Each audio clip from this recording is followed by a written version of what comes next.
National investigation agency यानी NIA act Srinagar के तहत नामित एक स्पेशल कोर्ट ने पीपल्स डेमोक्रेटिक पार्टी के युवा नेता वाहिद उर्फ रहमान पारा द्वारा संयुक्त राज्य अमेरिका की यात्रा करने की इजाज़त के लिए दायर एक पिटीशन को खारिज कर दिया है। बारांड बेंच के मुताबिक पारा को यालो यूनिवर्सिटी में 3 महीने के पीस फेलोशिप प्रोग्राम करने के लिए बुलाया गया था। कोर्ट ने कहा कि पारा पर विदेशी और स्थानीय आतंकियों के साथ घनिष्ठ संबंध होने के साथ साथ आतंकवादी गतिविधियों और संगठनों को पैसा देने, सहायता करने और समर्थन देने का आरोप लगाया गया है।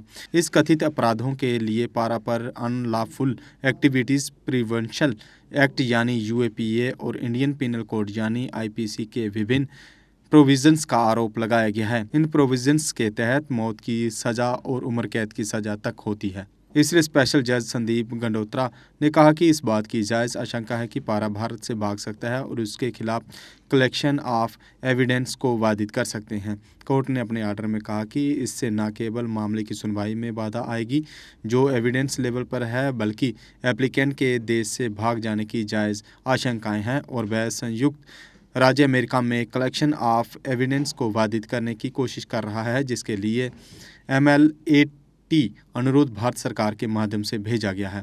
25 मई 2022 को पारा को Jammu Kashmir and Ladakh high court ने विभिन्न शर्तों के अधीन जमानत दे दी थी।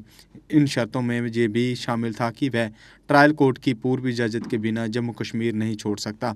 इसके अलावा उन्हें इन्वेस्टिगेशन ऑफिसर के समक्ष अपना पासपोर्ट जमा करने का भी आदेश दिया गया। इन स्थितियों की रोशनी में पारा ने विदेश यात्रा की इजाज़त के लिए एनआईए कोर्ट का रुख किया और येल पीस फेलोशिप 2023 के इनागरल पीस फेलो के रूप में अपने सिलेक्शन का हवाला देते हुए अपना पासपोर्ट जारी करने को कहा, जो सितंबर में शुरू होने और इस साल नवंबर में समाप्त होने वाला है।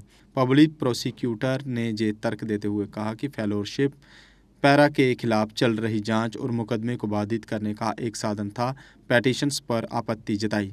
पब्लिक प्रोसिक्यूटर ने ये भी दावा किया कि यूएपीए की सेक्शन 91 के तहत यात्रा करने के लिए पैरा इजाज़त देने पर एक वैधानिक रोक थी, क्योंकि उसके पासपोर्ट को जब्त कर लिया गया माना जाता है। स्पेशल कोर्ट ने यूएपीए की सेक्शन 91 के संबंध में पब्लिक प्रोसिक्यूटर के तर्क को खारिज कर दिया कि इस प्रोविजंस के मुताबिक ट्रायल कोर्ट के पास ये फैसला लेने का विवेक है कि किसी पासपोर्ट को कितने वक्त के लिए जब्त किया जाना चाहिए और जहां तक कि इसे जारी करने के लिए विशेष तथ्यों के आधार पर और मामले की परिस्थितियां हैं।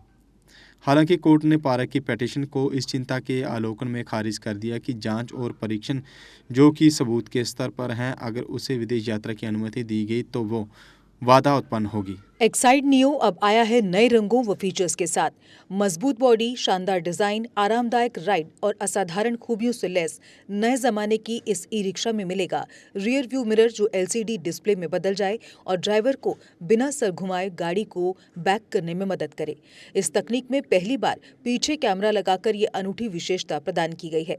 चमकदार व ज्यादा तेज इंडिकेटर, लंबे समय तक चलने वाली बैटरी, बेहद शानदार LCD इंस्ट्रूमेंटेशन पैनल, मनमोहक आवाज वाले speaker, FM system, flexible roof के बदले बहुत ही सख्त उच्च ग्रेड की मेटेलिक रूफ, इनबिल्ट चार्जर, नए सुरक्षित रिम और अधिक पावर की मोटर के साथ बेहतरीन सस्पेंशन जो दे झटकों से आराम। तो देर किस बात की, आज ही आएं और अपना Exide Neo e rickshaw book करवाएं। हमारा पता है Sai Om power system, last matador stop, Anand Nagar, Bohri, Jammu.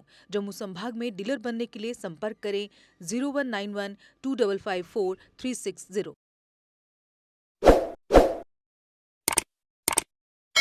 Jammu Kashmir की खबरों के लिए जुड़े रहिए JK अपडेट के साथ।